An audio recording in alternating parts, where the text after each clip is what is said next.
Great. If we could just move on to anarchism. I think it's a term that's greatly misunderstood. A lot of people believe that anarchism has to do with a chaotic society without any rules, which is quite different to the anarchism that you speak of. So could you just briefly try to explain what you mean when you speak of anarchism? Well, anarchism has covered a very wide range. There's all sorts of things. But even the ultra-right calls itself anarchist, meaning we want power to shift from government to private tyrannies. It's called anarchism.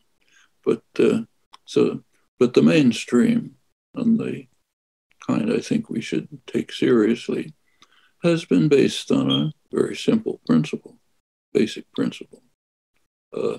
Any form of hierarchy and domination is illegitimate unless it can justify itself, has a burden of proof. Sometimes that burden of proof can be met, very rarely. If it can't be met, dismantle it, turn it into a more free, participatory, cooperative society. So what an anarchist system would be is, it could very well have hierarchy as long as it's controlled from below.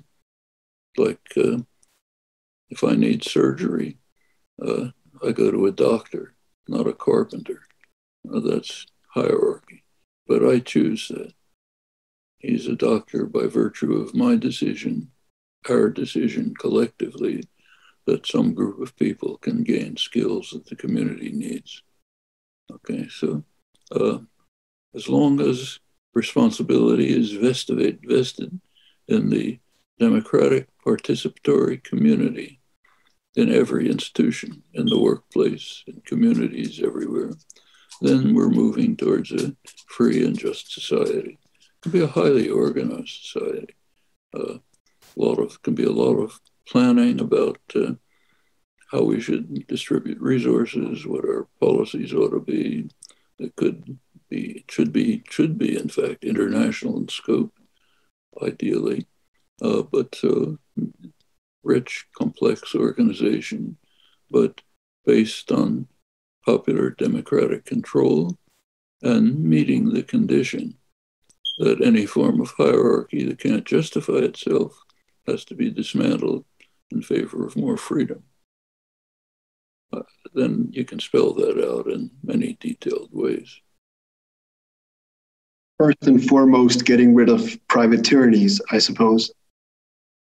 I suppose that the practical realization of this philosophy in economic terms would be to do something about those private tyrannies. Well, there are many things that can be done, and in fact are being done. So one thing that should be done is the classic position of the workers' movements and the farmers' movements back in the 19th century. In fact, has its roots in classical liberalism. Those who work in an enterprise should own and manage it. We should move towards what radical farmers in the United States called a cooperative commonwealth, where the farmers themselves organize collectively, free themselves from the rule of the Northeastern bankers and market managers, do it themselves. That was the populist movement in the United States in the 19th century. They were beginning to link up with the growing workers' movement, which held that those who work in the mills should own them.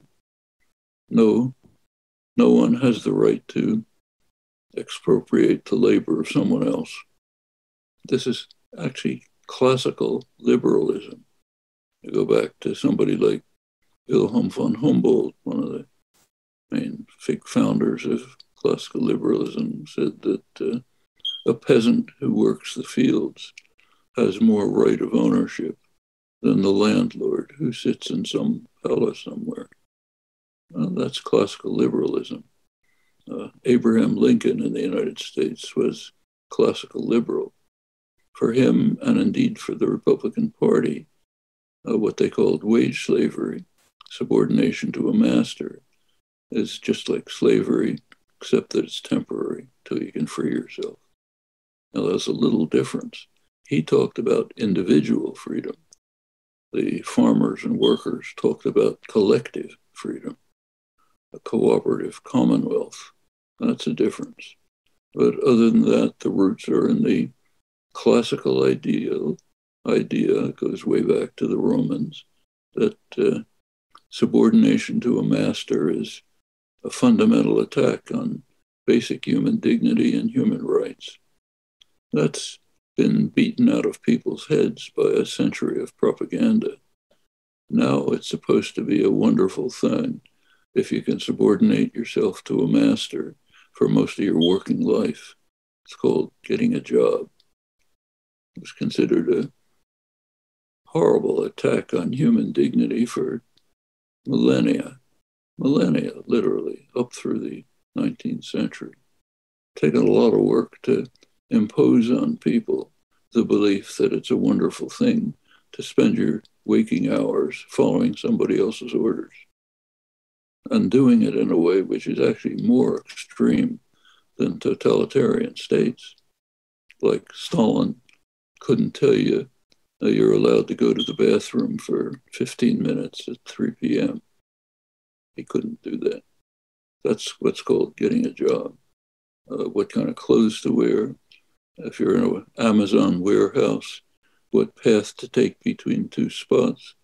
If you're working for a trucking company, a delivery company, you're not allowed to stop for coffee for 15 minutes, and we control you because we have a surveillance system in the truck.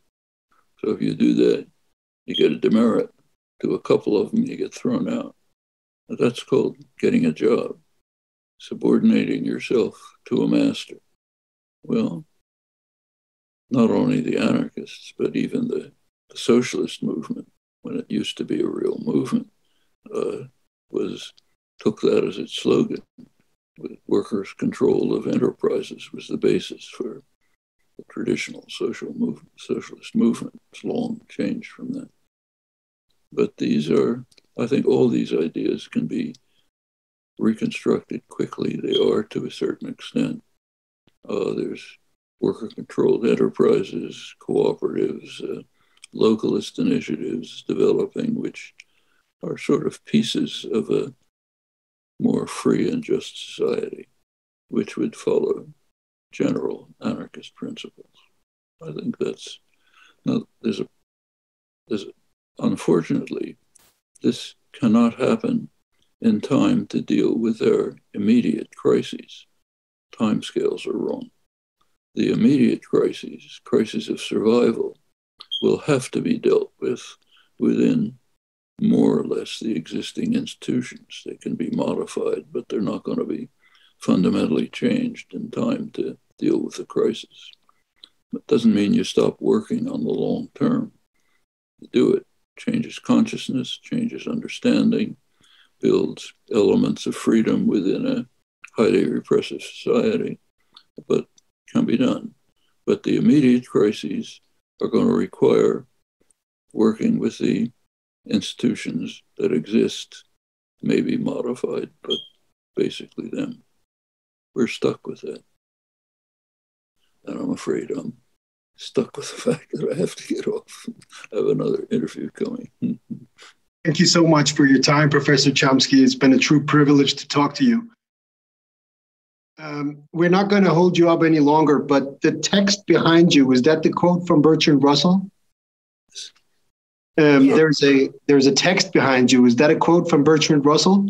Yes. Yes. It's a quote from Bertrand Russell, his famous quote about, bring it over so I can read it. Oh, you can't. Okay, you know the things that he cared about in life. It's a wonderful quote. We'll put it up there. Yeah. Thanks. Thank you so much. Okay, good to talk to you. Three passions, simple but overwhelmingly strong, have governed my life: the longing for love, the search for knowledge, and unbearable pity for the suffering of mankind.